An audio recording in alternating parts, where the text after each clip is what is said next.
Hello. नमस्कार दोस्तों, आपका इस वीडियो में बहुत-बहुत स्वागत है। मेरा नाम है अंकुश त्यागी। हम आज से स्टार्ट करने वाले हैं पावर बीआई, जो हमारी 30 डे की सीरीज होने वाली है। आपने नोटिस किया होगा कि क्वेश्चन आता है पावर बीआई क्या है? ठीक है, तो मैं आपको बता दूं कि पावर बीआई एक डेटा एनालिटिक्स और डेटा विजुअलाइजेशन टूल है। अगर सिंपल भाषा में बोला जाए, जैसे आपने रो डाटा को क्लीन करना, चार्ट्स बनाना, डैशबोर्ड्स और रिपोर्ट्स बनाने के लिए एक वेरी इंपॉर्टेंट टूल है।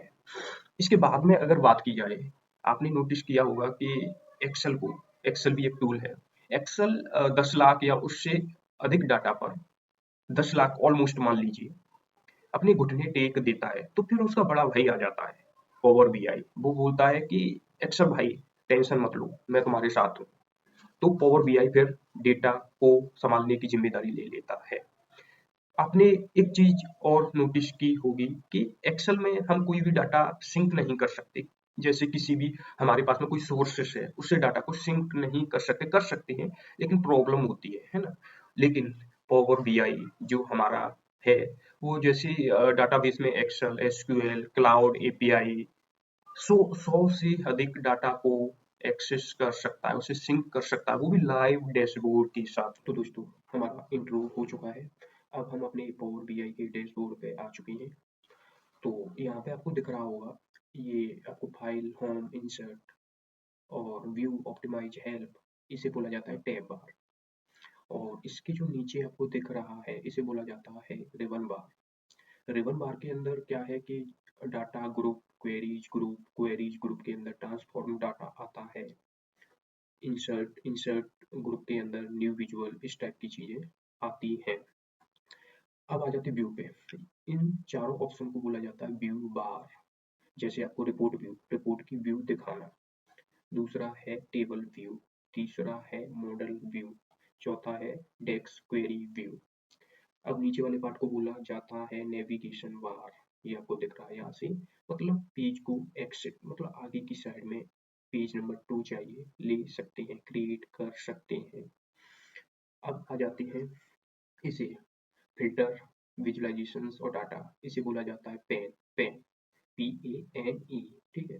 डाटा में क्या होता है, जब हम डाटा को इंपोर्ट करते हैं तो वो हमें यहाँ पे दिखाई देता है।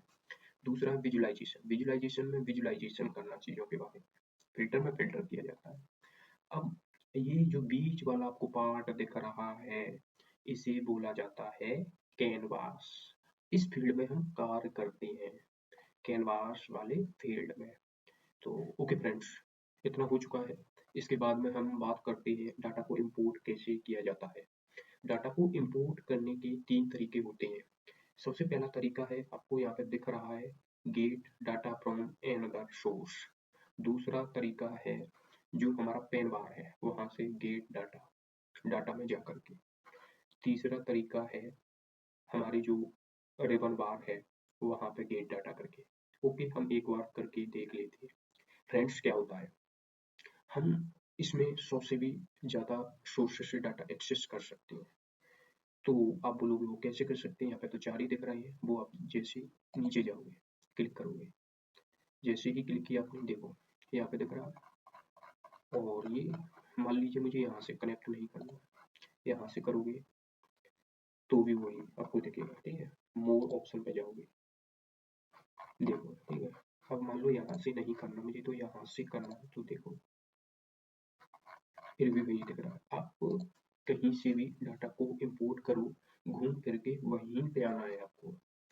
अब आपने देखा होगा, जैसे कि अभी मैंने किया था, यहाँ पे आपको दिख रहा है ये सारे हमारे पास में ये क्या है, कैटेगरी वाइज डाटा को दिखाने वाले हैं। जैसे माइक्रोसॉफ्ट में आपको किस टाइप का डाटा चाहिए, एक्सेल फाइल में, एसक्यूएल सर्वर में, इस तरीके से।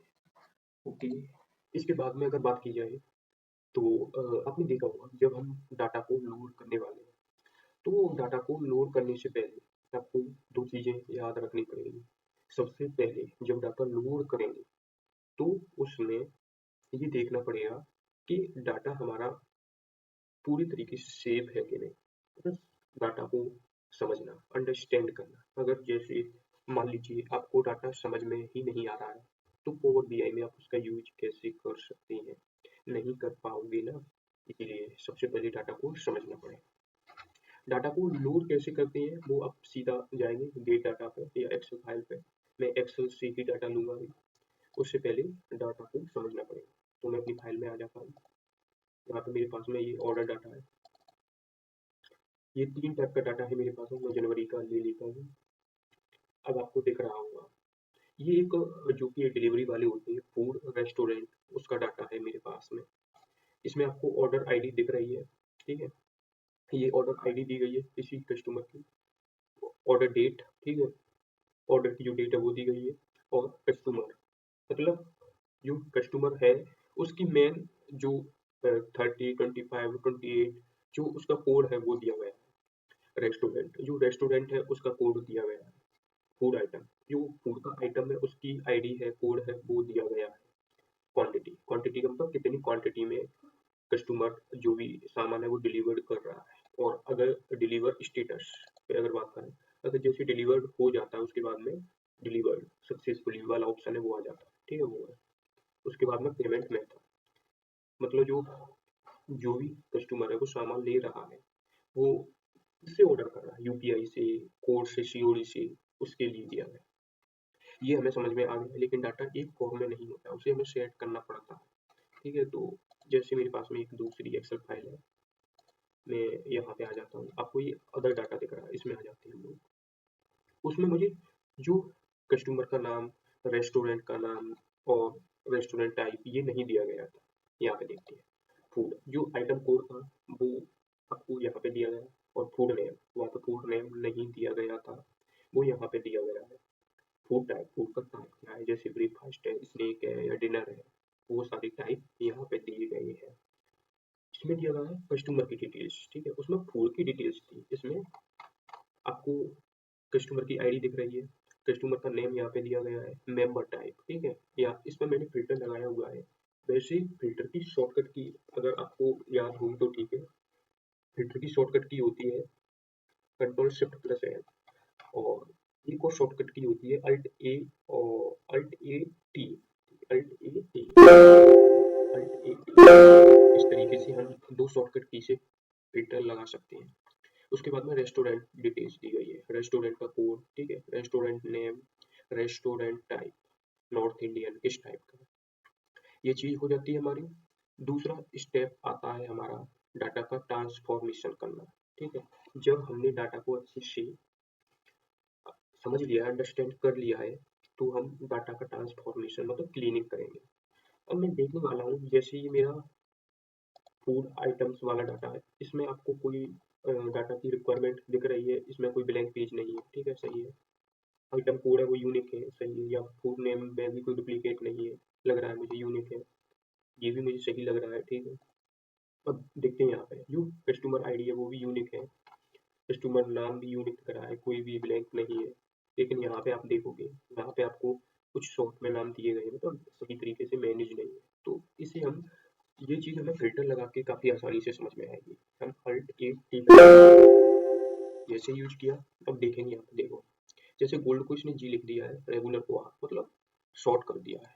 तो इसके लिए या तो हम रिप्लेस का यूज कर सकते हैं। अगर रिप्लेस का यूज करेंगे तो फिर आगे जो भी डाटा जैसे यहाँ पे होता है तो उसे हम लिखते हैं तो वो ऑटोमेटिक डाटा को फिल नहीं करेगा, तो रिप्लेस का यूज नहीं हो सकता है। लेकिन हम यहाँ पे क्या करने वाले हैं, यहाँ पे हम एक पावर बीआई में पावर क्वेरी होती है, उसे हम बोलते हैं A T L. A T L मतलब होता है एक्सटेंड, टी का ट्रांसफॉर्मेशन और एल का लोड, मतलब डाटा को लोड करना, ये चीजें होती है। तो एटीएल एक पावर क्वेरी टूल है, क्योंकि यहाँ पे हम जैसे डाटा है वो ऑटोमेटिक फिल होता चला जाएगा, काफी आसानी से हमारा डाटा क्लीन भी हो जाएगा। अगर डाटा को जैसे मान लीजिए क्लीनिंग की जरूरत नहीं है, जैसे अब ये हो चुका है इतना, तो एक बार हम अपने पावर बीआई में आ जाते हैं। ये यहाँ से डाटा लेंगे, जैसे अब बात आती है डाटा को इंपोर्ट कैसे करना है। डाटा को इंपोर्ट करने के लिए आपको एक्सेल पे क्लिक करना पड़ेगा। अब मैं यहाँ से अपनी मेरी जो पावर बीआई वाला टूल है, कहाँ है पावर बीआई, पावर बीआई इधर, यहाँ पे मेरे पास में, मैं अब ऑर्डर डाटा नहीं लूंगा, मेरे अदर डाटा में सारी फाइल्स वो दी गई है। जैसे ही क्लिक किया डाटा लोड हो रहा है, ठीक है। जैसे ही डाटा लोड होगा, तो डाटा लोड होते ही यहाँ पे मेरा शो होने लगेगा, ये आ चुका है। अब यहाँ पे मेरे सामने दो ऑप्शन दिख रहा है, लोड ट्रांसफॉर्मेशन डाटा कैंसल। अगर आपको डाटा में क्लीनिंग की नीड नहीं है, ट्रांसफॉर्म की ज़रूरत नहीं है, तो आप डाटा को डायरेक्ट लोड करेंगे। अगर आपको डाटा में ट्रांसफॉर्म की ज़रूरत है, वो हम पावर क्वेरी, ये सीधा ट्रांसफॉर्म डाटा पे आप क्लिक करोगे, सीधा पावर क्वेरी पे आपको ये पहुंचा देगा, तो आपको इस पे क्लिक करना पड़ेगा। तो इतना हमारा हो चुका है, आगे की जो भी प्रोसेस है उसे करने वाले हैं हम कल। आज के लिए इतना ही, ओके, इसे हम कैंसिल कर दें।